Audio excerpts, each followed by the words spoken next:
A very good morning, good afternoon, and a very good evening to one and all present, because we have many participants from various countries right now with us. So I welcome you all in today's webinar on Introduction to Business Analytics, Communicating with Data. On behalf of Oro University and School of Business, I heartily welcome our keynote speaker for the day, Dr. Sameer Roharia, as well as our panelists, Mr. Hardik Somani from Sapio Analytics, Mumbai, and Dr. Monica Suri, in charge head, School of Business, Oro University. So to begin with the webinar, I would like to take this opportunity to introduce Oro University to you all. Established in 2011, Oro University is grounded in value-based education and imparts integral learning where the mind, body, and spirit are aligned and prepared to embark on a journey of lifelong enrichment. The university offers 28 academic programs through its 8 schools. The university has 9 national and 18 international MOUs with foreign universities and is a part of International Research Network as well. School of Business, which is one of the pioneering schools of Oro University, it currently offers full-time programs in MBA, BBA, BCom, and in addition to that, 2 PG diploma programs in family managed business as well as financial markets. We also have a PhD program running at School of Business and Oro University. So the learning pedagogy in all programs embeds the case studies, live projects, guest interactions, and business simulations. And that is why we are having this webinar series also at Oro University right now, so that we could actually take care of our students and our stakeholders during the pandemic. So with this brief introduction of Oro University and School of Business, now I would like to invite Dr. Meghna Dangi to give a brief about the webinar today. Dr. Meghna Dangi. Thank you so much, Dr. Richa. It is indeed my pleasure and privilege to invite Dr. Sameer Roharia, based out of Germany, to give us an overview of business analytics and how it can be used to communicate with data. Business analytics, as all of us know, has unlocked a plethora of possibilities, and it has improved the human experiences in diverse fields. So whether it is media, education, entertainment, medicine, management, and definitely research.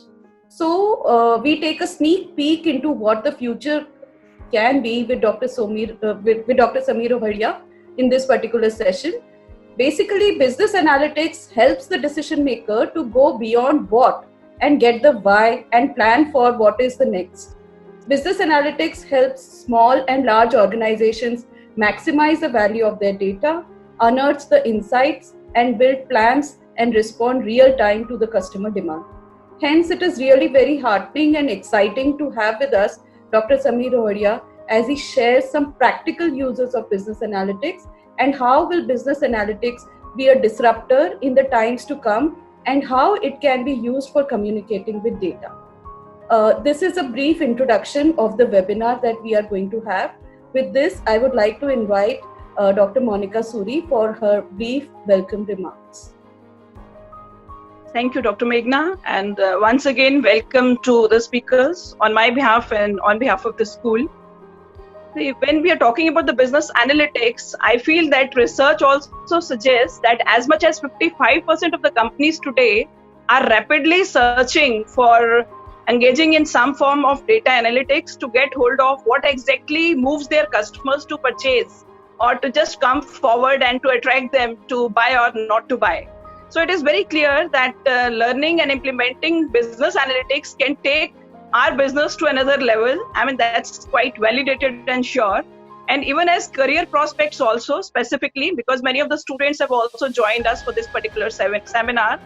So I feel that even as career prospect also, business analytics opens up a lot of doors, and one can interview for exciting job opportunities in world's best companies across the world. Because specifically in the post-COVID-19 era, companies will surely look for zero error, minimum cost and maximum profit maximization, or maybe wealth maximization kind of approach, and which is only possible through business analytics with least wastage and most profitability.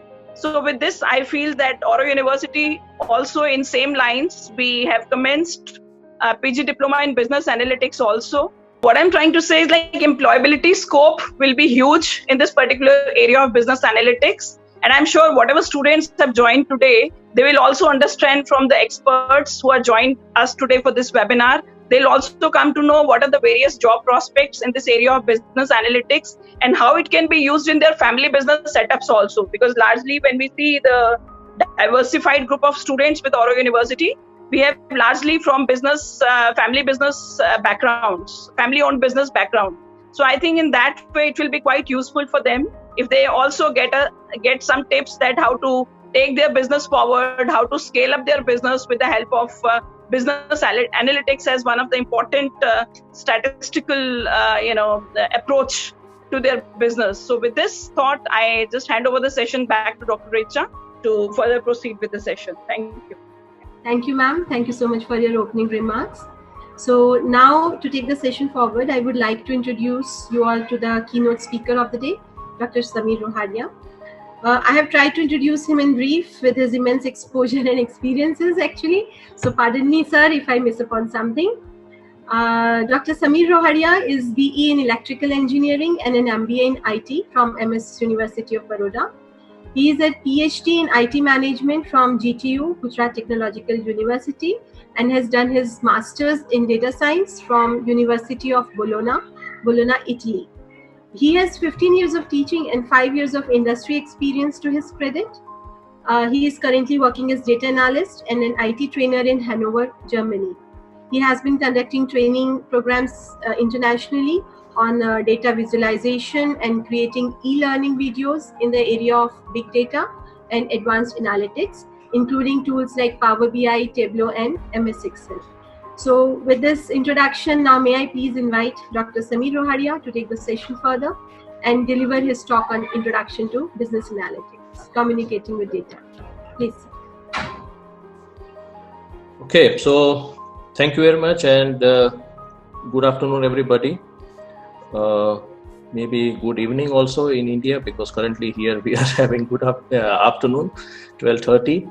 Okay, so first of all, I would like to thank Oro University for providing me a very, very good platform.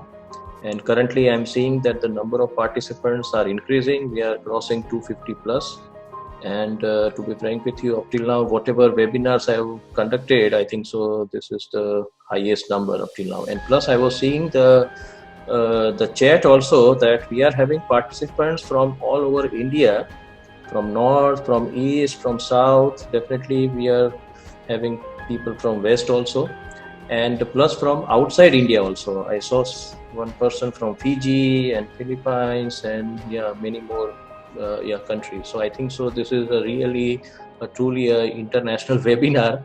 So thank you, I think so, Oro University for having this thing, and credit goes to you only. So let me start, because we are having shortage of time, so I'll try to utilize whatever I'm having. So let us start. And Richa madam and Meghna madam, whenever if you are finding any problem with my voice or my screen that you are not able to see anything, then please let me know immediately. Sure. So it will be a good thing, because we are using the technology and we cannot rely that much.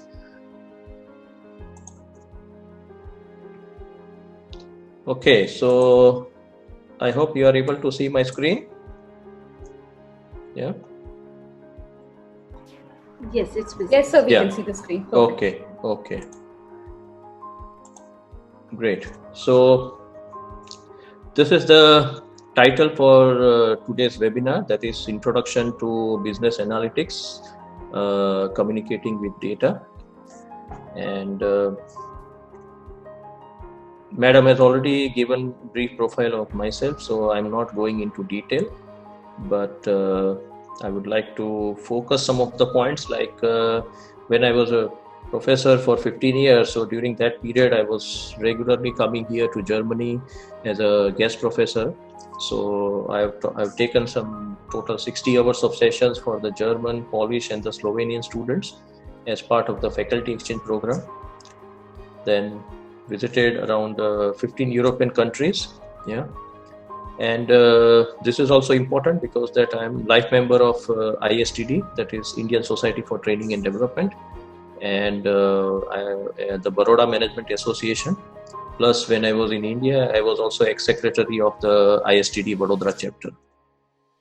Published some research papers, received some awards. Yeah. Now let us start. Yeah. So before I come to the portion where I think so students will be more interested to know more about what is the career opportunities in data science or big data. Okay, these are all these terminologies which are very frequently used. So before coming to that, I will give you a brief idea about what is this area, and whenever someone asks you that, okay, what is big data, then at least you should be able to answer that thing. Yeah. Let me hide this thing. Yeah. Okay. So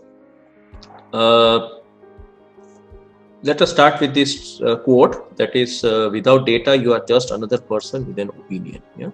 So whenever I am trying to share something with you, and whenever I am giving some kind of statement to you, then definitely you will ask that, sir, why are you giving these kind of statement, and on what basis you are saying this, or say you are giving this statement.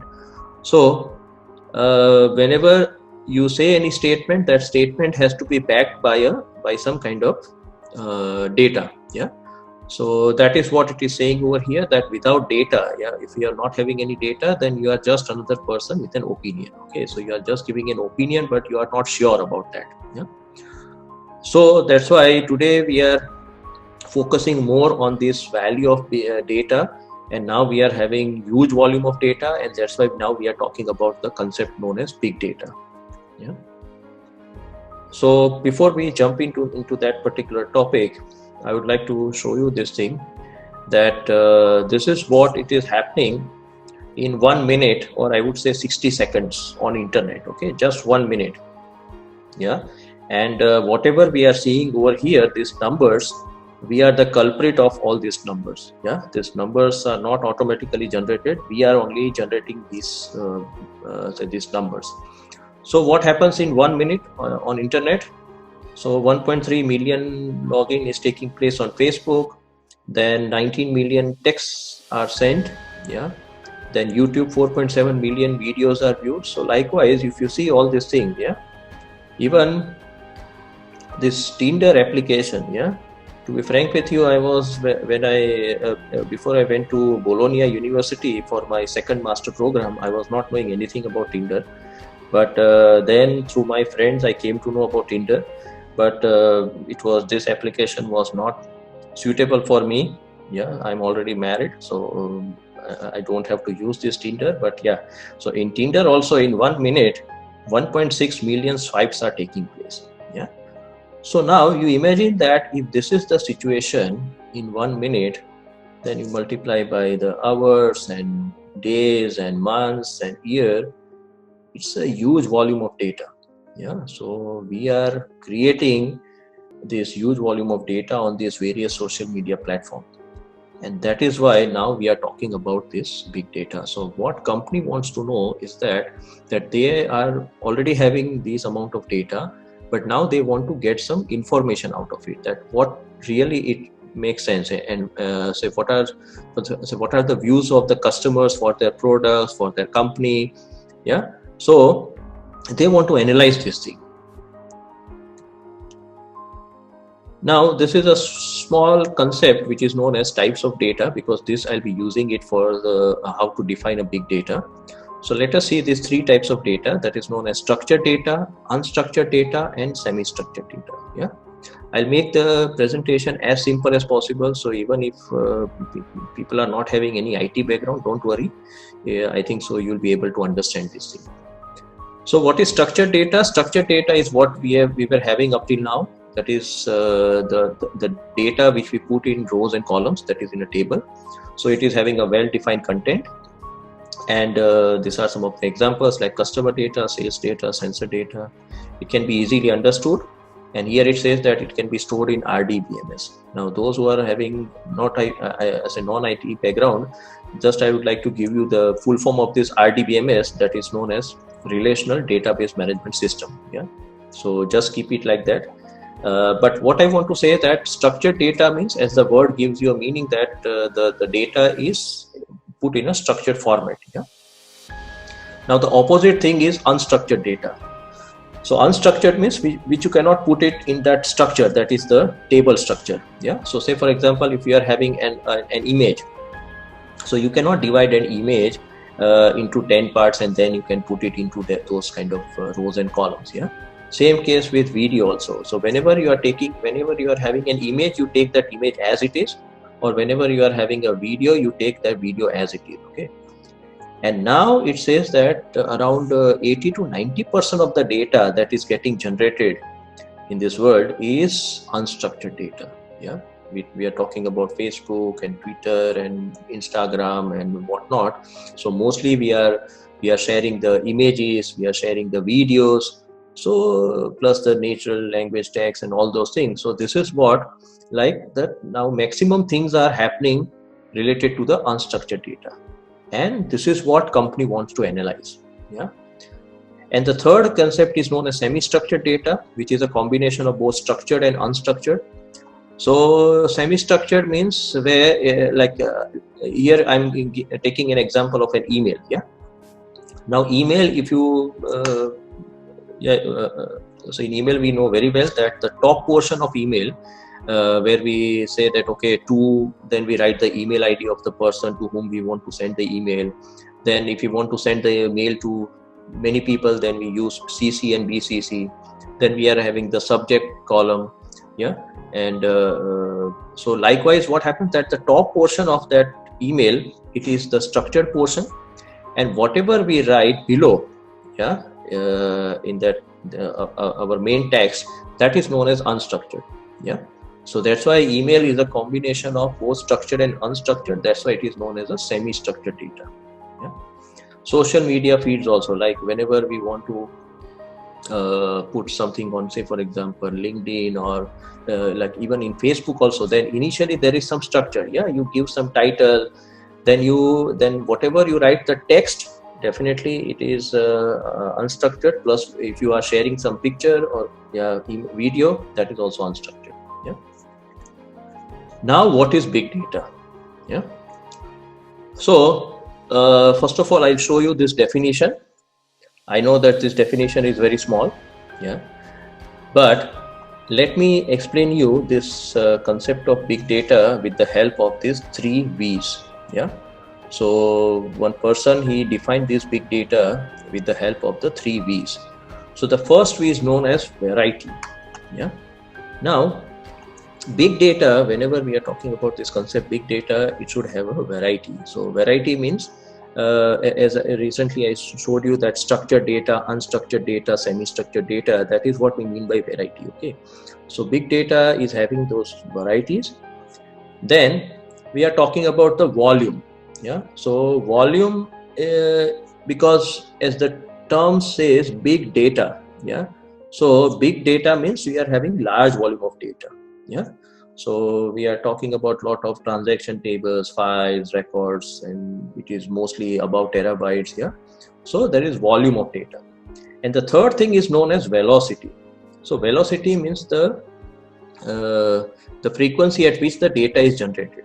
So earlier the data, maybe I would say that 20 years back or so, or 25 years back, the data was generated in a batch processing. Yeah, it was processed in batch. So maybe if you are an accountant, so every day, so from morning till evening, you try to input that say the details of different vouchers, and at the end you generate some report and you generate some data, and then you process it. But nowadays we are talking about the real time or streaming data. Yeah. So today we are all attending this webinar, including me. So, but it doesn't make, it is not like that nothing is generated, say during this webinar, this 1.5 hour webinar. Yeah, still we are getting a lot of WhatsApp messages, and maybe some of the, I don't know, but some of the participants may be regularly checking the WhatsApp during this webinar. Yeah, so this data is getting generated every now and then. Yeah, so now whenever I'm analyzing, whenever I want to analyze the data, I cannot say that, okay, whatever data was generated till yesterday, like midnight, 12 o'clock, that data only I'll go for the analysis. Yeah, because maybe today something has happened. Yeah, and then so we have to take in account those kind of changes. So we have to regularly update, and we have to gather those data, those streaming data or real-time data, and we have to use it for our analysis purpose.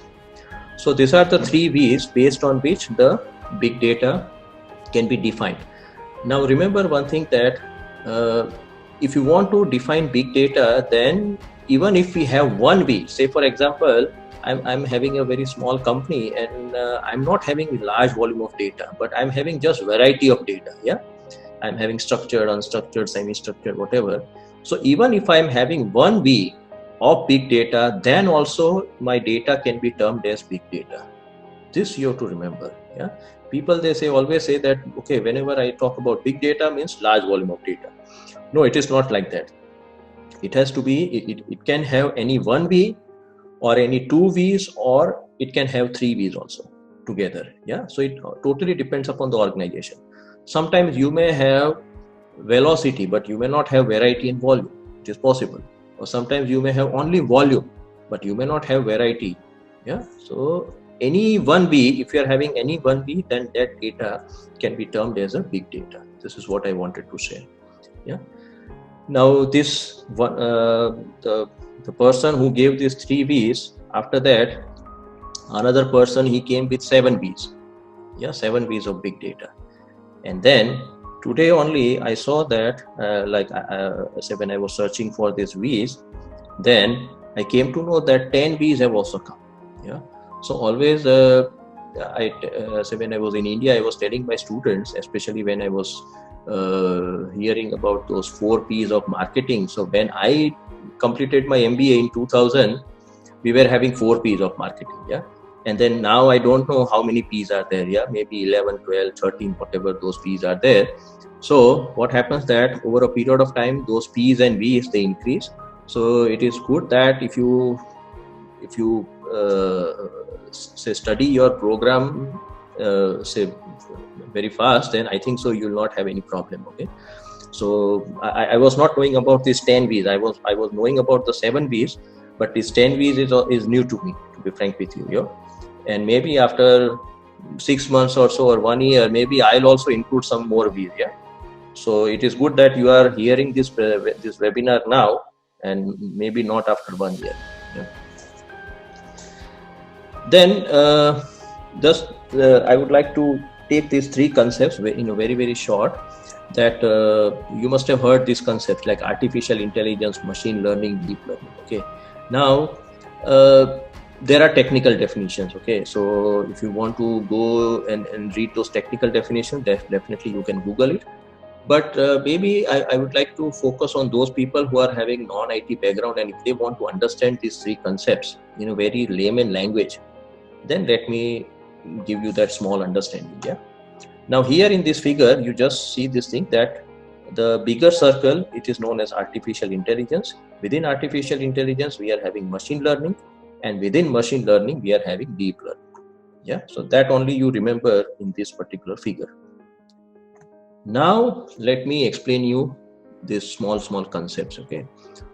So artificial intelligence. Yeah. So now here I'm taking an example where I'm having a basket of fruits, and in that basket I'm having some apples and some oranges. Okay, now I want to segregate those apples and oranges into 2 separate baskets. Okay, currently I'm having everything mixed, and then I want to separate it out. So now how to do this thing? So I've created a machine, and that machine, okay, that is an example, an assumption I would say. So I've created a machine.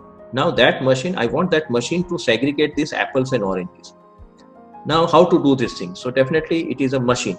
Yeah, it is not a human who is having the natural intelligence. Yeah, so So if we have to do this kind of segregation, we know that, okay, apple is like red in color, we know the shape, and we also know the shape of orange and the color of orange, so we can easily segregate.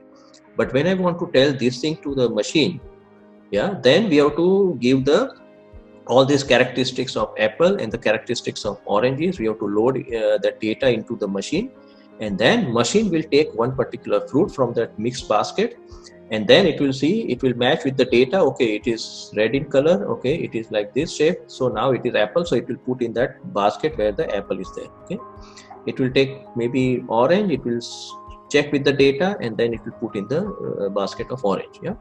So this is how so what we have done, that we have given some kind of intelligence into that machine, and then machine is doing on its own. So this is in simple. So like say we are having example of this automatic washing machine. What it is using this artificial intelligence. We are just pressing one button, and then the software is taking care of everything. Now next thing comes is machine learning. So what is machine learning? So machine learning, like again continuing with the same example of apples and oranges. So now in case of oranges, definitely we are having different varieties of oranges. Now there is one fruit which is known as tangerine. Now tangerine is similar to orange, but it is not orange. So now you assume that in that mixed basket of that fruits, you are also having tangerine. You are having tangerine, oranges, and apples. Now whenever that machine will take that tangerine, say for example, now it will try to see that, okay, it is orange in color. So it tries to compare with the characteristics of orange, and then it will put the tangerine into the orange basket. But we want to segregate the tangerine and oranges also. So initially what will happen, that machine will try to do some mistake. That it will assume that tangerine is also orange, and it will segregate like that. But now if we do not want to have these kind of mistakes, then we have to give additional information about tangerine, that how tangerine is different from orange in terms of shape and maybe in color and whatever, in weight also maybe. So we have to give this information to them, and then they will try to and then the machine will learn from its mistake. Okay, so what is machine learning? That machine tries to learn from its mistake. And how it tries to learn from its mistake? We have to provide the data to that machine. That is important. Okay, machine is not a god that it will accept the mistake and then it knows that, okay, how to do this thing. No, we have to feed additional data about tangerine, and then it will not commit any mistake. So that is what we mean by machine learning. And then we have the deep learning, the third concept. So now deep learning, as the name suggests, that we are going now into detail. So say for example, if I'm eating some orange, but I want to know that, okay, what is the type of that orange, what is the Latin name of that orange, then from where, from which region it has come, when it was plucked. So deep learning, it gives you that particular information, detailed information. And again, to have this deep learning, again we have to provide more information. Okay, we cannot just say that, okay, orange is orange in color and then it is having so and so shape. No, we have to provide more details. So that is what we mean by the deep learning. Now now we are coming to the main topic, that is benefits of big data, and then I talk about the career opportunities. So now what are the benefits of big data? So first benefit is that understanding and targeting customer. So see, whenever you want to target a customer with your advertisement, with your products, the first thing that you require is that you have to understand your customer. Okay, what are his or her needs? Okay, what he or she has purchased the product, okay, before or say when they visited your store. Okay, so you have to understand the customer, you have to profile that customer, and then you have to target your customers with your advertisements and products. So here big data can really help you. Then understanding and optimizing business processes. So big data, how big data can help you in optimizing your business processes? So first of all, it will understand that, okay, how many processes are there or how many steps are there in manufacturing a product. Okay, so say for example, if you are having 10 steps in your production, now it will try to see that, okay, now how we can reduce this number of steps. If you are using some old technology, then definitely you are going with the 10 steps. But maybe if you are going for a new technology, yeah, then maybe the 10 steps may get reduced to 6 steps or 5 steps. Yeah, so that big data will try to analyze those things, and then it will suggest you that, okay, if you go with this particular technology, then definitely you can reduce your number of steps and you can optimize your business processes. The third one is redevelop your products. Okay, now how big data will help you in this thing? So currently you assume that your product, one of your product is very, very successful in the market. Okay, it is doing very, very well. You are generating a lot of revenue, but it is not sure that the same product will be also successful in the next 5 years. Yeah, today you are at number 1 position, but that doesn't mean that you will be number 1 position after 5 years or 10 years. Okay, we are having very good example of Nokia. Yeah, so I'm not sharing those things, but Nokia, we all know the story. Yeah, so big data will help you to understand that, okay, today your product is successful with so and so features, but if you want to continue your success in the near future, then what kind of additional facilities or additional things you have to provide in your product. Okay, so big data will help you to redevelop your product. Okay, and that is important. Yeah, because company wants to have continuous success in the products. So here also big data will try to help you, and here big data will try to also analyze that what your competitors are doing. Yeah, it will try to gather the information from the market, that if your competitor has come out with a new product, then what is the effect of their product on your product. Yeah, and then accordingly what kind of changes you have to do on your existing product. So this is how big data can help you. Yeah, personal quantification and performance optimization. So here I'm giving an example of a company known as Jawbone. It's a US based company, and that company tries to gather the information of your sleeping data. Yeah, now what it means that it will give you a health watch like similar to your Apple Watch, and then you have to wear it whole day, and especially in the night. Yeah, that is important. So whenever you are going for sleep, before that you have to wear that watch, and then next morning it will tell you that how sound your sleep was. Okay, so whether you had a very sound sleep or disturbing sleep, and then you can also analyze that, okay, in the last 1 week how was my sleep, or last 1 month. Okay, so this is how it can help you, yeah, in this personal quantification. Yeah, it also helps in fraud detection and improving security. Yeah, so see, we are every time we are hearing things about this credit card fraud and different kind of financial frauds which are taking place. Yeah, so what was happening that before, I would say 10 years back or 10 years back, I would say that when we were not having that much good technology to analyze the whole data, so what companies were doing, that they were trying to take some sample of the whole data, and then they were analyzing the sample, and then they were getting to the conclusion that, okay, whether their system is very secured or not. Yeah, but nowadays what is happening, that because of this big data technology, whatever data that you are having in your system, yeah, the total data, I would say, they will collect all the data and they will analyze the data, and then they will give you the real picture. Because sometimes it happens that whenever you are taking a sample, then in sample some of this fraud detection data, okay, you will not be having those things, and overall you may feel that, okay, my system is very secured, okay, nothing is there in the sample data, but that doesn't mean that there is no fraud, okay, happening. So here, in case of big data, it is taking the total data into consideration. Perform risk analysis. So risk, we know that when the risk is high, definitely then whenever we want to prepare a strategy, we are not sure whether it will get fulfilled or not. So if we want to reduce the risk, then definitely big data can help us in that thing. It can analyze a lot of data, and then it can say that, okay, if you are going in this direction, then this is the risk, These are the like pluses and minuses. Yeah. So it helps us in the risk analysis. Customize your website in real time. So here, best example is of Amazon, that whenever you are searching one product, then it will say that, okay, people who bought this product also bought that product. Yeah. So that is what we mean by customizing our website. And the last one is optimizing machine and device performance. So here the example I can give it of that self-driving car. Yeah.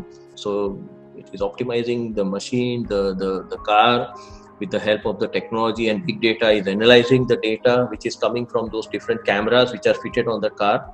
Yeah. And then it is analyzing it, and then accordingly it is giving signal to the car whether how to go for it. Okay. Whether it has to stop or go forward or backward or whatever. Yeah.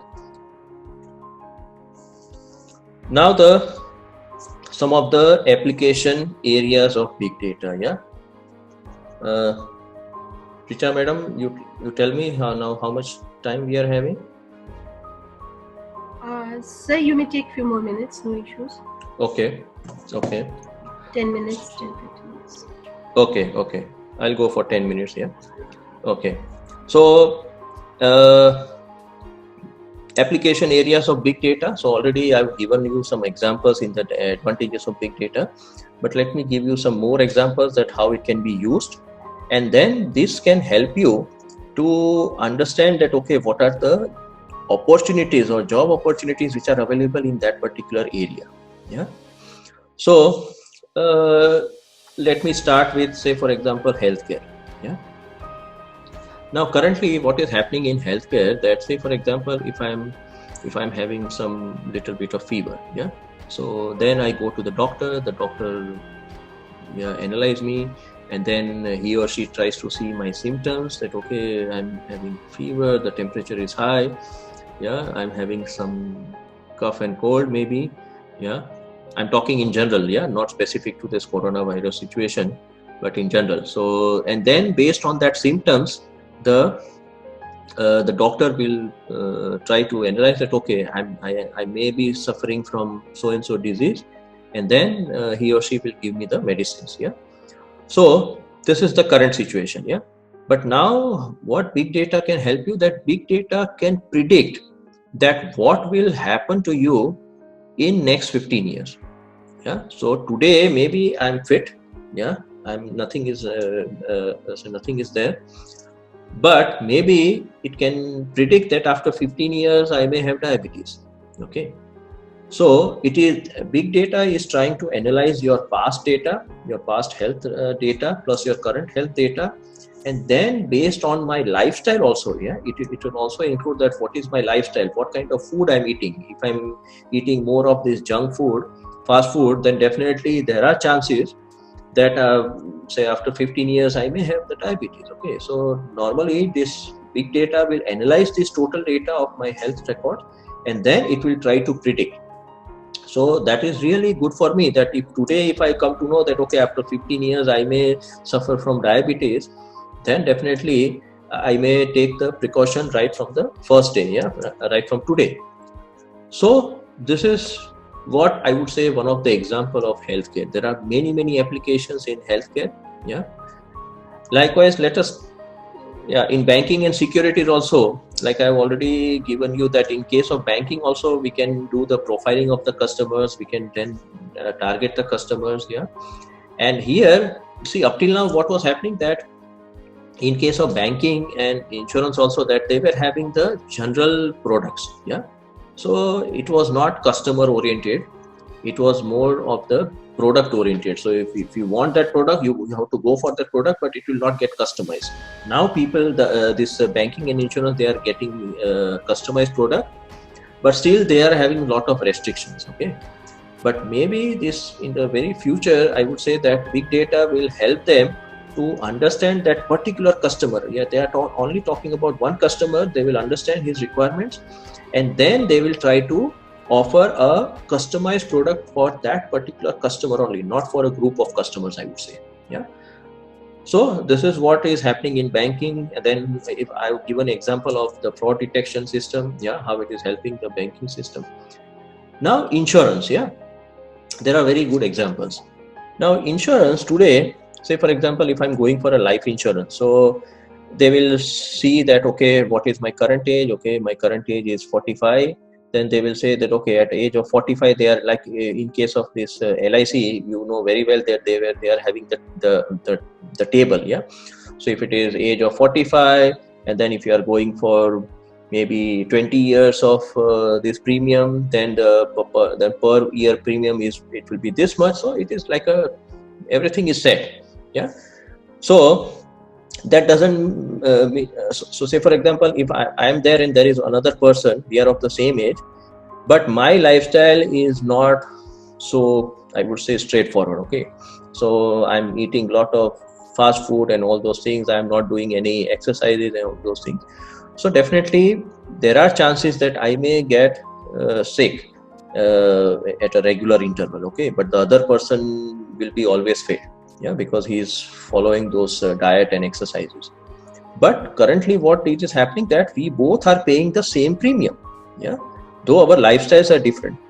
But now maybe in near future, yeah, I'm not talking about next 10 years, within next 3-4 years it will take place that your company, your insurance company will give you a watch, a health watch, and then it will track your total health record, yeah.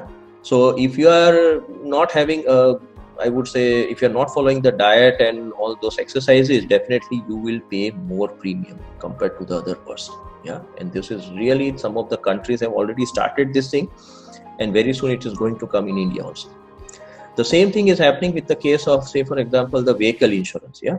So if you are purchasing a car, and if you want to pay the premium, insurance premium, then definitely it will say that, okay, you have purchased the car in 2020, this is the model, then accordingly you have to pay this much premium, yeah. But again, like if there are two people having the cars, same year model, but one person is driving very rashly and the other person is driving very safely, but still currently they both are paying the same premium. But in near future, what will happen, that your insurance company will try to put a chip into your car, and then they will gather this information, that how you are driving your car or your vehicle, yeah, and accordingly they will finalize your premium. Maybe today, if you have taken an insurance, but maybe in 1 year, if you are not taking care of your car and you are driving very rashly, then definitely next year your premium will be very high. So this is where the big data is coming, yeah. Now, in case the last example which I'll take, because of we are having less time, so media, yeah. I don't know that how many of you have seen this particular series, which is known as House of Cards, and it was the Netflix series, yeah. If you have not seen, then I would strongly recommend this thing, yeah. अपना जो ये पाताल लोक और ये जो series है, उससे अच्छा तो I think so this is much more better, I would say, yeah. So please watch this series, yeah. So now this House of Cards. Now House of Cards, I would say that originally this was a UK series, yeah. It was already very popular in UK. But what Netflix did, that they wanted to create a similar series of House of Cards, but they wanted to do it in a different manner, yeah. So what Netflix did, that they collected the data of the original House of Cards, which was say there in UK, yeah, and then they took the data. Now what kind of data they took? That they took the data that, okay, which part of this, say for example one episode if you are viewing, then which part was more liked by the people, yeah, which was their favorite dialogue in that whole episode, yeah. Or say which kind of clothing they liked for their actors, yeah, in this series. Then when the part, or say the viewer, they stopped this particular scene, when they rewinded the scene, when they went for the fast forward, okay.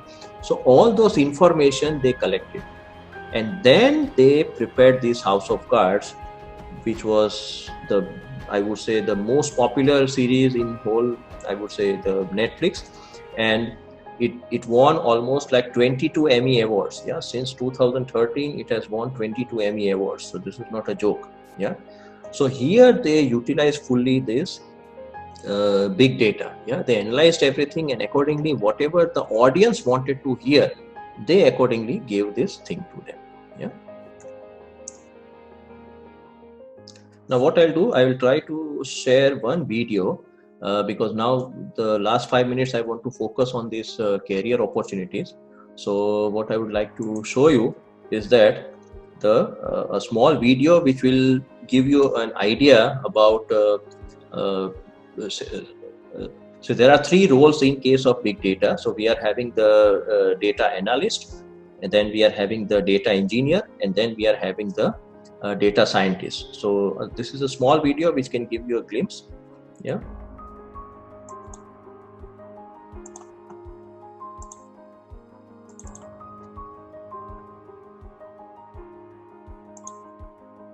I'll just first of all share it.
Okay, so in this video, you must have seen that there are 3 things which are there, 3 positions.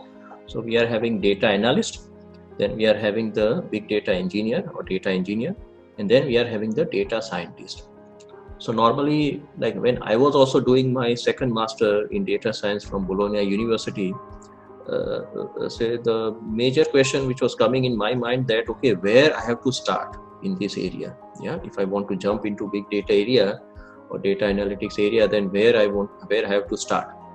So the first starting point, according to me, yeah, I'm just giving my viewpoint, that if you want to start your journey, then you should start with the data analyst. Yeah. So in the data like as a data analyst, you do not require the real programming knowledge. Yeah. Even if you don't know this R and Python, it's fine. But you should be knowing the data visualization tools. Yeah. So like say Power BI and Tableau and those things. Yeah. Even Excel, because in Excel also you can do a lot of data visualization. So that part you should be knowing very well. Yeah. So data analyst, like anyone can become data analyst, and say especially those like currently those who are attending as a faculty member, then I think so I would strongly recommend that so you should definitely understand or learn this tool of data visualization. Yeah, Power BI, Tableau. There is also ClickSense, MicroStrategy. Okay, and nowadays I think so no one can say to me that, sir, I don't know where I should do this thing. Okay, we are having a lot of online platforms also, and plus for students I would say that definitely university like Oro and other universities, you are already having these kind of courses, so that really makes sense. Maybe I would say that when I was searching for the course like in 2016, I was not knowing any university within India who was offering this course. So definitely then I had to go outside, and then I learned this tool. But nowadays, I think so in 2019-20, I've seen now many Indian universities have started these kind of course. So that is really good. Yeah, I'm not motivating you to go outside India, but yeah, if you are getting these kind of very good course, plus it is also very cost effective, then definitely you should go for it. Yeah. So this is data analyst. Then after data analyst, you can become data engineer. Yeah. So data engineer, it is much more technical. So you should know how to handle the data, how to clean the data. Yeah. So database management system skills you should be knowing very well. And then the third part, the third level, which is the top level, it is known as data scientist. So data scientist, he is like an all-rounder. Yeah. So he should know statistics very well, statistics, mathematics, programming, data visualization. That is why he is known as all-rounder. Yeah, and that is the reason that why he is paid the highest salary.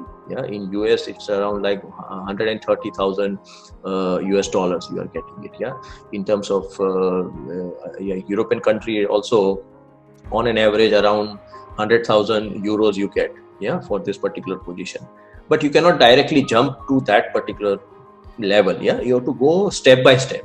Yeah, definitely you don't get success overnight. You have to go step by step. So overall, I would say that I will not now go that much, but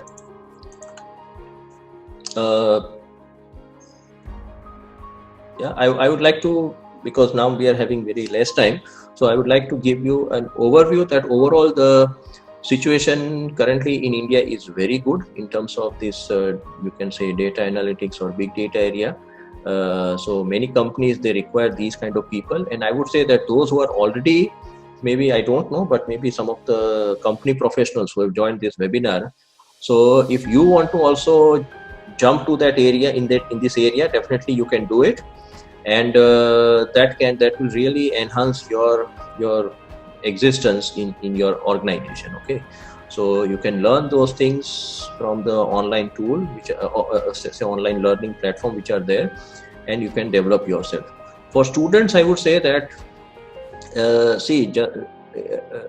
would say that 2000, when I completed my MBA, then at that time this MS Office, knowledge of MS Office was required. Yeah, it was mentioned in the job profile also. But nowadays, this thing is definitely going to come, that if you mention in your CV that, okay, I know the basics of Power BI, okay, you may not be master in Power BI or Tableau, but if you are having the basic background of Power BI, how to create the visualization and those things, then definitely it will really help you. Yeah? And even if someone wants to go really in depth in this data analytics area or business analytics area, definitely there is a huge demand, yeah, within India and outside India also. So future overall, I would not go into each and every things, but future is very, very good in India also. And especially when I am talking from the point of view of Germany now, even if you are coming to Germany also for job opportunities, there is huge demand over here. And overall in Germany and other European countries, I've seen that they are having a very good image of Indian people, because they know that, okay, Indians are very good in software and the software development and those things. So they appreciate this thing. And that's why last year when Miss Angela Merkel, the Chancellor of Germany, when she visited India, she had a deal with Mr. Modi that, okay, we want to have more Indians in Germany. Yeah. And she has opened the gates for the Indian people to come over here. And now even the work permit and those rules are also comparatively more easy. Yeah. So it's a really good sign for you. Yeah. So this is the data analytics opportunity in Germany, and this is the data analytics market which is there. Yeah. So thank you very much. And within this short duration, I was able to give you a glimpse, but maybe now it is good that if we can take some questions. Yeah. Over to Richa Madam or Meghna Madam. Yeah. Yeah. Thank you so much, sir. Thank you so much for this enlightening session. Before we take Q&A, we have also one more panelist with us, Mr. Hardik Somani. So I would like to invite him. Before that, a small brief introduction about Mr. Hardik Somani. Hardik has completed his BTech in Civil Engineering and MBA in Infrastructure and Operations from NMIMS Mumbai. He's also MSc in Constructive Project Management from the University of Westminster, London. He is skilled in entrepreneurial industry, and he is also the co-founder and COO of a government advisory firm, Sapio Analytics. So through technological interventions and right set of analytics, he believes that decisions taken by the policymakers could be more impactful and thus could empower the government as well as the citizens.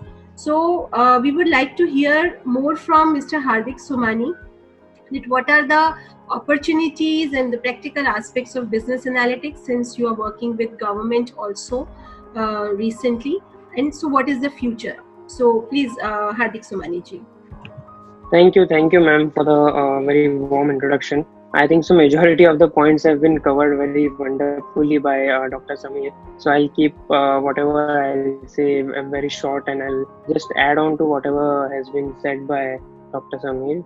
So as you have rightly mentioned that, I don't have a tech background per se, but then again, one thing that I've always felt is that data analytics is not particularly related to business or any particular aspect of life. It's related to all aspects of your life. So even if you are not aware, even if you are not taking certain decisions consciously, but subconsciously कहीं ना कहीं दिमाग के अंदर वो analytics चल ही रहा है, right? So this is what I would like to sort of recommend to the students as well who are here. And as mentioned by Monica ma'am at the start of the webinar also, that majority of the students are from the family business background, as well as looking for the entrepreneurship journey towards next phase of their life. So I would say that along with the business analytics part, the key aspect is about the leadership, and how can leadership and analytics, business analytics could be linked is that there are a number of decisions which any sort of leader has to take, and those decisions need to primarily come through some sort of data, of course, and that could be either in a structured way or in a structured way, as mentioned by Dr. Samir previously. So just think that any sort of business leader who is taking certain decisions, so those decisions are going to impact large number of organizational units within their company, as well as employees and the customers in that sense. So the magnitude of the impact any leader takes based on any sort of decision is considerable, depending again on certain crises. So therefore analytics plays a very big role in terms of any sort of entrepreneurship journey, any sort of decision making, and taking a scientific logical decision is what data allows you to do, analytics allows you to do. So for example, consider like taking a cue from what Dr. Samir had mentioned about that 1 minute slide, wherein in 1 minute how many data points are being gathered and so on. So just a minute, sorry, yeah. So just consider that government bodies spread across different states, different countries, different agencies, and working in silos. So how many data points are being gathered to them, and how many decisions they need to take within certain period of time, and the impact and the magnitude of those decisions. So that's why I've sort of tried to venture into this particular field, so that decisions could be taken in the sense of scientific assumptions, scientific logics. So that's what I would like to say from the government point of view. But then again, from the business analytics point of view, I would like to make it very clear, like there are certain technical terms and there are certain non-technical terms, but nevertheless these decisions are based on data, on the analytics that we do on those data, and thus strategies needs to be planned out around those data, and therefore this plays a very key role, knowingly or unknowingly. So if we are well aware of the consequences as well as the logic behind it, so it makes life easier, sort of take those decisions and build towards those entrepreneurship journey. So that would be all. I'd like to keep it very short. Thank you, ma'am. Thank you so much, Hardik ji, for giving us this perspective. Now, as we can see, there are so many questions pouring in. Continuously, we are having lot of questions. So I would like to open the floor for question Q&A round. So request Meghna ma'am to begin with the question answer round. Thank you so much, Dr. Richa. I extend a very warm thanks to Sameer sir for enlightening us so beautifully about business analytics and how it can help in communicating the data. In fact, knowingly or unknowingly, we are already communicating, as you already mentioned. And it's not only me, but all the other attendees also, that I think the chat box hasn't stopped blinking, talking about the fact that the session was really very informative, very interesting, and specifically the video which you showed, in which, you know, in just a nutshell, जिसको हिंदी में गागर में सागर बोलते हैं ना, वो करा sir आपने वीडियो दिखा के, that you actually showed in a very small capsule that what are the various career opportunities which are available. I am sure that if you could share the PowerPoint as well as that video if possible, then we would like to share with all the attendees. We have a very engaged audience with us right now and a lot of Q&A. So I would really again thank you that such a lot of knowledge you put in a nutshell, so that we could have a lot of time for Q&A.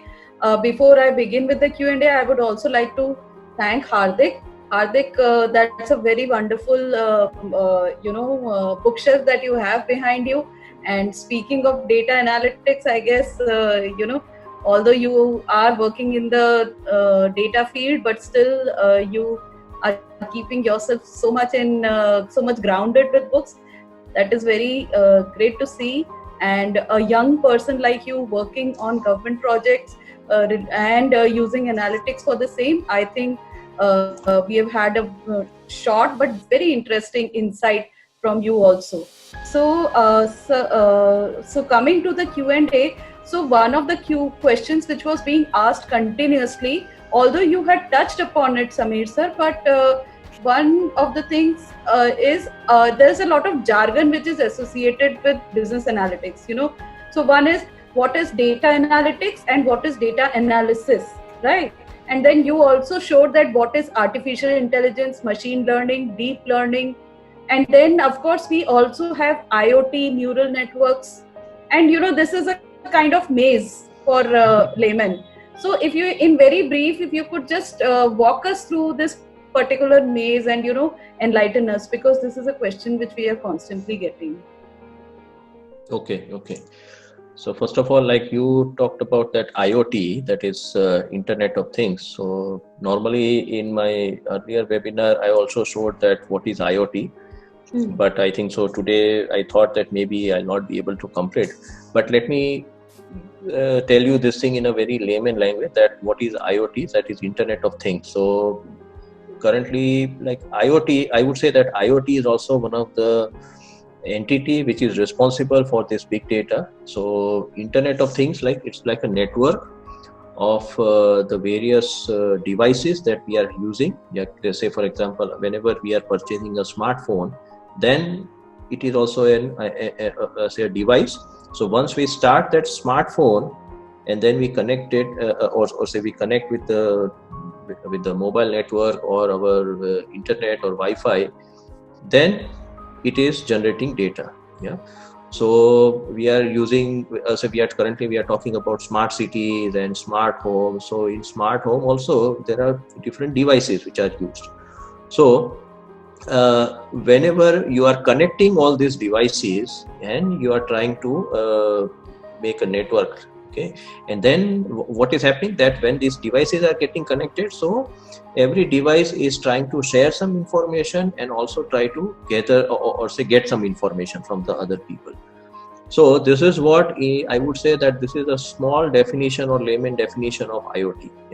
And because of IoT, it is now creating a lot of this information. So that is one thing. Now all these things which are there now, like there was also one question which was that what is the difference between big data and data science? So whenever, see, now what is happening, that whenever I talk about big data, means I'm talking about the administration of data.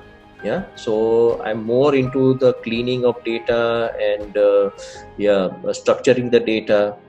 But whenever you are talking about the word that is known as data science, so data science is more towards the analysis part. Yeah. So whatever, say I told you about the data scientist position. So that data scientist is related with this data science, I would say word. Okay. Even the data analyst also, we can put it in this data science. So data science is more related with the analysis part. But big data, it is considered as a little bit of technical. So you must have heard about a concept known as Hadoop. So Hadoop is like a platform where you try to gather the data on one particular place, and then you try to structure it. Yeah. And then see what happens, that all these three positions which I also talked about, the data analyst, the data engineer, and the data scientist, all these three positions are very important. So now these three positions, it depends upon the type of organization that we are having. So like I was working for this company known as Continental. So in Continental, we were having separate people, right? So data analyst, data engineer, and data scientist. But if it is a small organization, then they may not have these kind of separate positions, yeah, because it is very costly. So definitely there will be one person who will be responsible for everything. Yeah, he has to get the data, clean the data, and then do the data analysis. Okay, and that person has also to do the data visualization and all those things. So all these positions are there, but again, as I said, that it depends upon that where you are applying. Yeah. So some organizations may have separate positions, some organization may have just one or two positions. Yeah. So there are these are some words are very, I would say, synonyms of each other. Right. But big data and data science, I can segregate that big data is more related with the handling the data, and the data science is more related with the analysis part. Right, yeah, sir. So I think it is, basically using it to overcome the challenges of validity and the type of data collected and realistic data and all those things. So, sir, next question would be, so I had actually seen over social media that, you had conducted some trainings for various universities, in fact, in which you had huge participation as far as data visualization is concerned. Now, this data visualization is also one of the key skills which has come up for people from all industries. I mean, although you are having a technical background, Dr. Richa is having a technical background, both of you are engineers. But if you look at me, I am basically from commerce background. I'm a chartered accountant. Monica ma'am is there. She's from the marketing background. But we are coming on a common platform and discussing about data analytics. So data visualization, I guess, is becoming more and more important across industry. So I know you had fleetingly mentioned about the Power BI, but can you tell me a little bit more about how we can use these tools for data visualization? Yeah, sure. So let me show you practically only that thing, that how it can be done.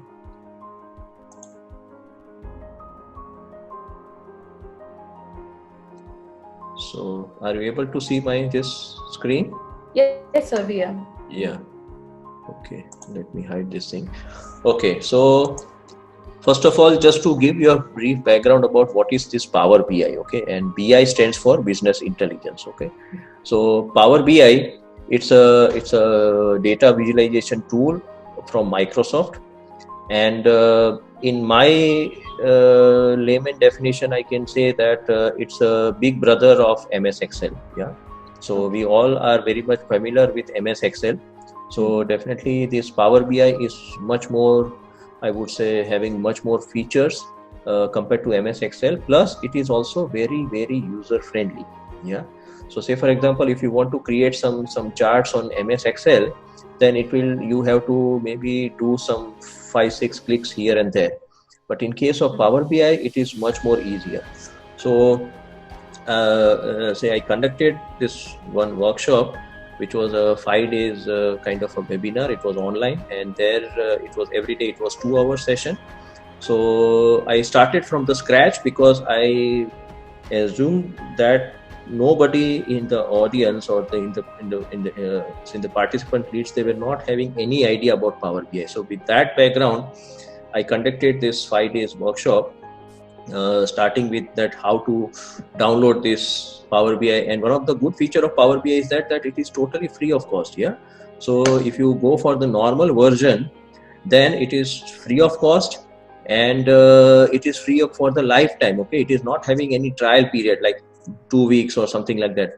So as we have seen that some of the products, they are having this trial period. Yeah, but here there is no trial period. It is free of cost, and you can just simply download and then you can start. So here in this in this workshop, we created these kind of I would say the charts. So this is known as the line chart, this is known as the clustered column chart. And now let me show you some of the data that we are having. So on the right hand side, you can see that we are having these 3 tables. So age group, region, and the fact population. So basically this is a population data of around 150 countries, and the data is from 1950 to 2050. Yeah, so there is also some prediction over here. So I showed them how to create these kind of charts. So this is very, very easy. Yeah, here we are having this visualization panel. We have to select the visualization whichever we want to have it, and then we directly place the field over here, and then the chart is drawn. Okay, so this is not so this kind of flexibility is not there in case of MS Excel. Yeah. Then we are having these kind of here in this another things. These are known as slicers, which is similar to our filter. So currently here we are having the South American countries which are having the highest population. Yeah, and then now if I click on here on the Oceania, then these are the top 10 countries of Oceania having the highest population. Then North America, Europe, Asia, Africa likewise. Yeah. So these are the different categories for the population, that is adult, baby, child. So to create these kind of visualization is very, very simple. Yeah. So that is what like I try to teach those students, and in that webinar there were around 150 people, and most of them were students. Around, I would say that 120 or 25, they were all students. So now, and then what happened that after that, this webinar, this workshop, I would say, I got the feedback from that university that now their children or say their students who are already doing their summer project or who are going to do their summer project, instead of MS Excel, they will now use Power BI. Yeah. So and may I ask, sorry to interrupt, but may I ask, what were the backgrounds of these participants? I mean, were they coming only from management or commerce backgrounds, or were they coming from all kinds of backgrounds? No, they were coming from all different kinds of background. Yeah. So this particular tool, it can be used by anyone. Okay. If you are having data and if you want to see that what is there in my data, then you are using this tool. Okay. So this tool is not specifically for management or commerce background or whatever. This can be used anywhere. Yeah. So here I would say that in Germany also this Power BI is very, very popular, and one of the reason is that this Power BI, out of all this total data visualization tools we have up till now, Power BI is the leader. Yeah, it has been leader since last 9 years. Yeah, and credit goes to the Microsoft company. So whatever I have shown you just now, or whatever you are seeing over here, to create all these things, it is very, very easy. And it can be done together. So if I am doing some clicking over here, then definitely you can also do with me, and then you can create these kind of visualization. So I would say that this is important for currently those faculty members who are viewing this webinar. This is also important for you. Yeah, because we have to also learn these new things over here. Yeah, we already know how to use MS Excel and those things, but then now these are the new things which are coming up. Yeah. Here no programming is required. See, currently here you don't require any programming. It is just click here and there and you get these kind of visualization. And plus the important part is over here. Say for example, this is the bar of Asia. If I click on Asia, this bar, then you can see on the left hand side that this line, it is showing me only of Asia. Yeah. Likewise for Africa, Europe, North America, South America. So there is a lot of interaction which is taking place between these two visualizations. Yeah, even if I change this year, like say from 2010 to 2050, now this is getting changed. Yeah, so you can get a very, very good idea about your data, how it is getting visualized, what is, okay, you can know the trends also. So this is a very, very good tool. And plus I always, I would say, recommend those tools which are cheaper or which are free of cost. Okay. Currently I'm not getting any money from Power BI to market this product, but yeah, definitely, because in companies like Continental also, we were having or say we were using this thing because it is much more cheaper. Yeah, so that is how. So I think so this tool you can learn very well. Absolutely, sir. I think in the session only, after taking the session, you have actually explained how to do it. I mean, the theoretical as well as practical aspect you have more integrated so well that you are having the taste of the pudding as well as you're having the pudding in your hand. It is something like that. So that's really interesting. I would now take up the next question. So it is, the question is that which technique among deep learning, machine learning, AI is very much useful in IT industries? I think you have already answered that question by saying that nowadays this has become like a life skill, like this data analytics or business analytics is more of a life skill, and it is applicable across industries, and at different levels it is already there. So no, true, but I would say that because there are different techniques which are available for this machine learning and deep learning, but I think so to be frank with you, this is not the platform where I can explain you everything, because otherwise it will be too technical. But maybe if people are interested, we can have separate session for this thing. But I would say that from students' point of view, or currently from the faculty point of view, I would say that let us start the journey. As I said earlier, that we have to start the journey from the lowest level. So we start with the data analyst level, and then slowly we go forward. Yeah, directly if I take you to the deep learning part, then definitely you will jump out of it. Okay, you will say that Samir sir, you are not doing very good, and I don't understand anything. So we have to start from that scratch. Yeah, but definitely there are lot of techniques which are coming, and we are also talking about concept like computer vision and all those things. So these technologies are coming, but especially if you want to jump into this area, then we have to start with this particular level. Yeah. True. Before we go to the next question, I want to just announce that the link for the certificate has been shared in the chat session. So section, please fill in that, go to that link and fill in that form. Your certificate will be given to you in the mail itself. Thank you. So to move to the next question, there are many questions, similar questions, Samir sir, you have touched upon them actually, but still many of them want to know that can a non-IT background individual start a career in business analytics? What an individual has to do, and what sort of courses and from where can these courses be undertaken? Many of them have been repeatedly asking these questions. Currently I was also looking to that question only, which you had asked this thing. So for non-IT background, definitely whenever we are saying non-IT background means you are not having knowledge of programming. Okay, let us go with that thing.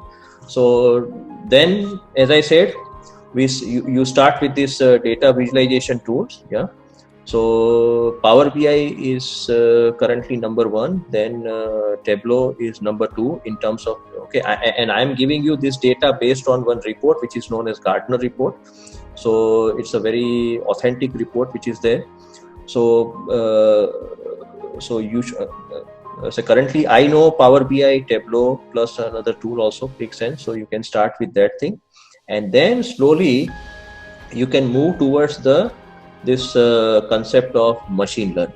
Yeah, so there you require the programming knowledge. That is, you should learn R as well as Python. R is more like it's a statistical software. So those who are having maybe the background of statistics, like we all have used SPSS, even for my PhD also I have used SPSS. But I think so now, to be frank with you, SPSS is old. Okay, so if बोलते हैं ना हमारे ज़माने का वो tool था वो है. Now we cannot say that I'm knowing SPSS very well. Okay, that tool is getting old. So now the same thing we can do it in R, but yes, definitely you have to learn this the programming. And yeah, I think so. If you are having interest, then definitely you can learn these things. Yeah, it is purely based on interest, and that is what I also did in my life. That till 2016 I was having a permanent job, teaching position, but I thought that let me try to do something else. Okay, so I left my family, went to Bologna, was alone for 1.5 years, and yeah, I always feel that you have to come out of your comfort zone. Yeah, we always hear this concept, but normally we don't implement this thing. So I say that, okay, if I would have been in teaching area, it was very good. I really liked, and for 15 years I was there. But then I wanted to do something different. So I went for this area, and currently I'm happy that I've taken this decision. My family, they suffered for 1.5 years, but I got support from them. And then, I'm over here. So I'm not saying that you should leave your country and you should go outside, but maybe or say if you want to be in your comfort zone, but try to do something different. Yeah, I'm not saying that you leave everything and then you go somewhere, but at least you upgrade yourself regularly. Okay, and now there are different platforms which are available. So you cannot say that, sir, I don't know how to do this thing, I don't know where to learn. There are different platforms. Like I learned the courses from this Udemy platform. Yeah, Power BI also I learned on my own from the Udemy platform. So Udemy, I would say that it is one of the very cheaper option compared to Coursera and other things. That is my personal view. Yeah, so 400-500 rupees, Indian rupees, you get one very good course, and you can use it for lifetime. So I think so. If those who are faculty members or professionals, definitely you can use it. Yeah, and for students, I would say that if you are really interested in this area, then you go for a proper, I would say, a master program. Yeah, because I also went for a master program at the age of 41.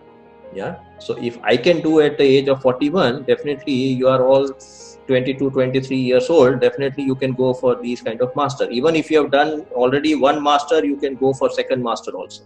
Yeah, you can go for some part-time course also, whatever. But at least I thought that I should be having a degree, because at that time also 2016, all these online platforms are available. But I thought that if I want to jump from say, for example, from teaching to corporate, then definitely I should be having a proper degree. So that is why I went for a master program.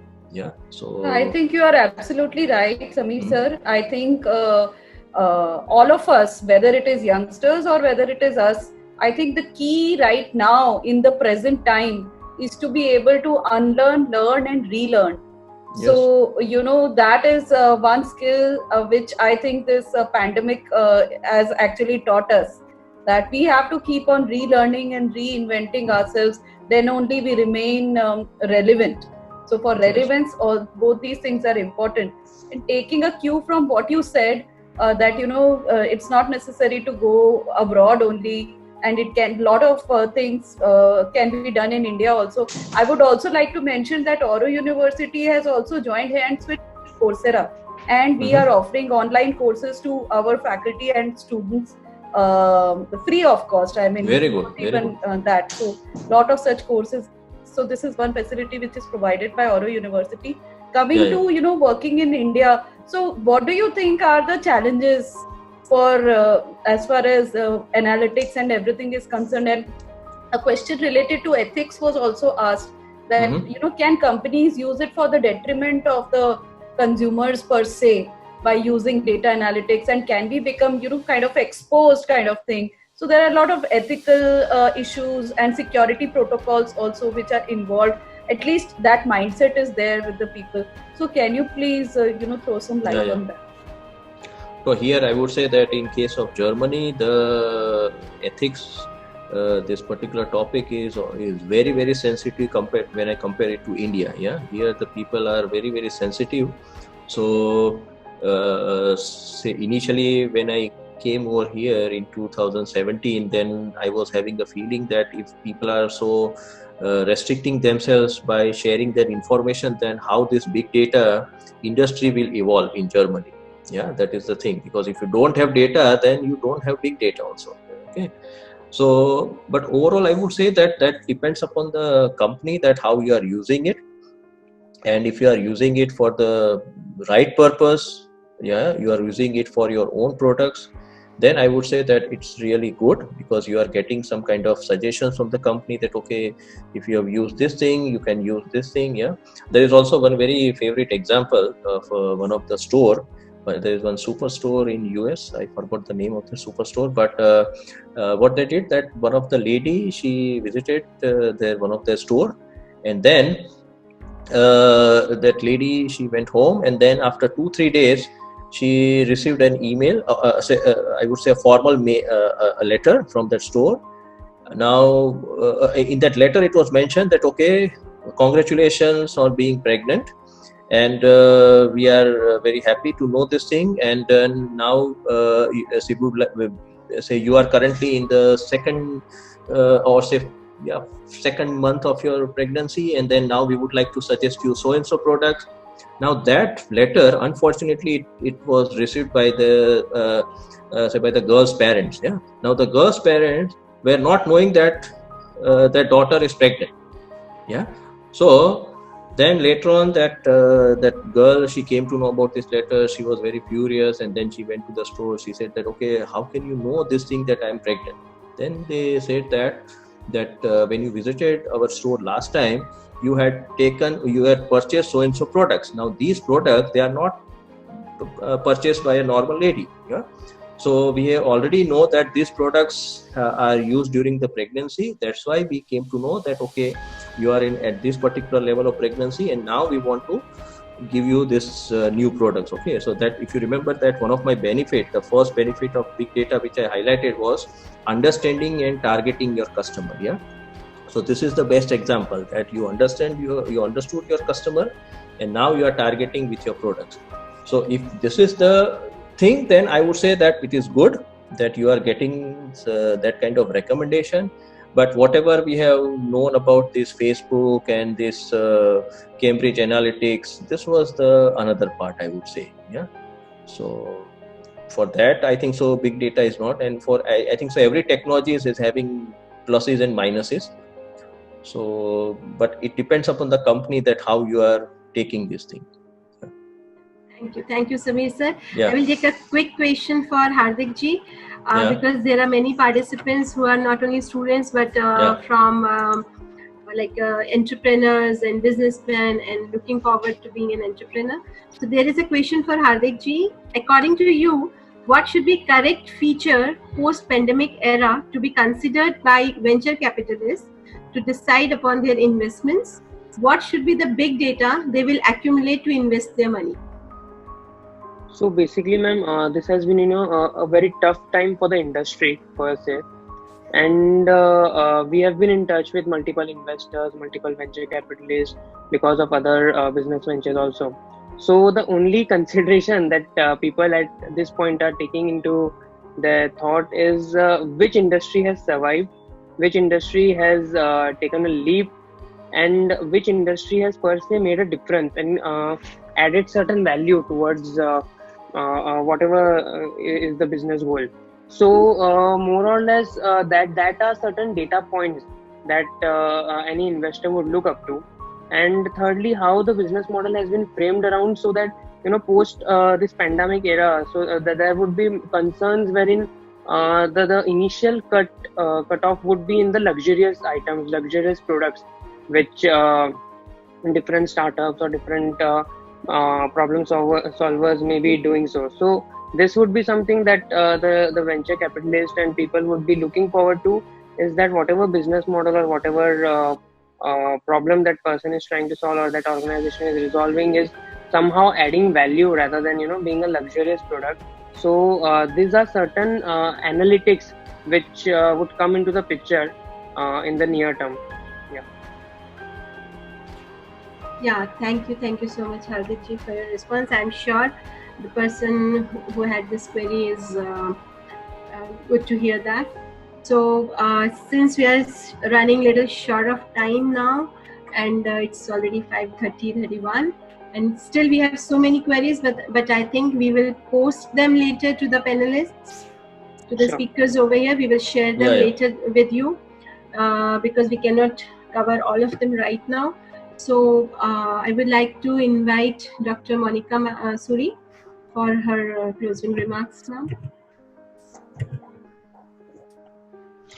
And expert comments. Yeah, thank you, Dr. Richa. Am I audible? Yes, ma'am. Yeah.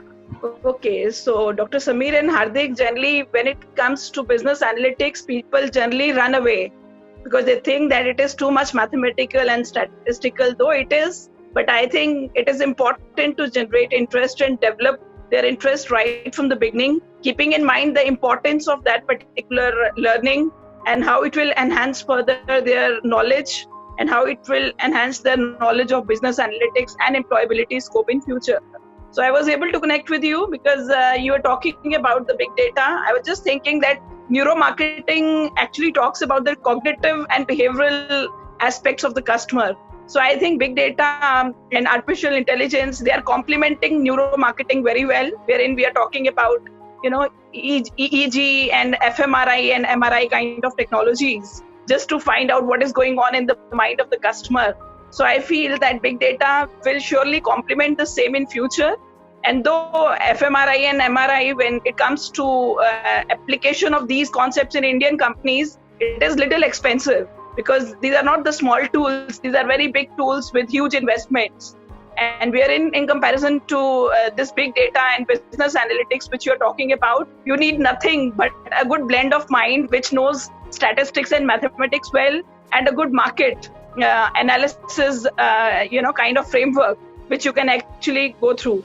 So I feel that will surely complement management, every area of management, not only marketing, but also, if you have to plan the human resource and forecast it for the next few years, you can easily do it. So I feel that after listening to you, we can connect business analytics to any sphere of the business, be it marketing, human resource, supply chain, assembly line, everything can be well taken care of. And just for your information, we are hosting this webinar in collaboration to Mr. Hardik's company, because they are supporting us in internship activities specifically for our MBA students, just to give them a good hands-on experience in business analytics. And we are going to soon formalize the relationship with them also, so that our faculty should also get involved in the government projects which they are handling at their level. And we can also learn, holistically, not from the students' point of view, but also from the faculty point of view.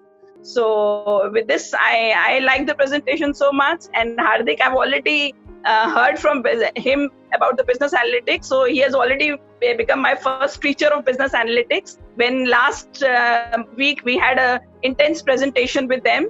But obviously there's a lot of value addition today through the learnings that you actually imparted to us. I'm so thankful to you, and I'm sure whosoever has joined the webinar, it was a great value addition to them.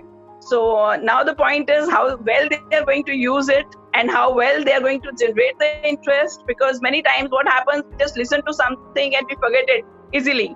So I think this is something which needs lot of commitment, lot of practice, lot of knowledge and lot of understanding, because half knowledge will be dangerous in business analytics. It will bring your business to disastrous situation when you will not take the wise decisions and when you will not play with the data, wisely. So with this thought, I'm once again thankful to both of you for your presence and to all the participants as well. And with this thought, I just give back the session to Dr. Richa for posing a formal vote of thanks to the speaker. It's over to you, Dr. Richa. Thank you so much, ma'am, for your closing remarks. So I get this opportunity now to propose a formal vote of thanks. Now, since we are on this verge of concluding today's webinar, I would really like to thank Dr. Sameer Roharia and Mr. Hardik Somani for enlightening the gathering with the basics of business analytics and certainly its scope in near future as well. So I would also thank all the participants, students, academicians, industrialists, various professionals who have been a part of this webinar from various backgrounds for participating with so much enthusiasm and making the webinar work. We had so many questions already more with us. So I assure you that we will post it to the speakers and we will get back the answers for you. Last but not the least, I'm thankful to the management of Oro University, Honorable Vice Chancellor Sir, Dean Dr. Rohit Singh Sir, Registrar Professor Ajay Kumar Yadav Sir, and definitely Monica ma'am for their continuous support and motivation provided to us. I'm also thankful to my dear colleagues, Dr. Meghna Dangi ma'am, and very own Oro students who have always extended their support to make the webinar more engaged, discussion oriented. And we are looking forward for many such more interactions in future too. So once again, I thank you all very much to be present over here. Jai Hind. Jai Hind. Thank you very much. Bye-bye. Bye. Thank you. Bye-bye. Thank you.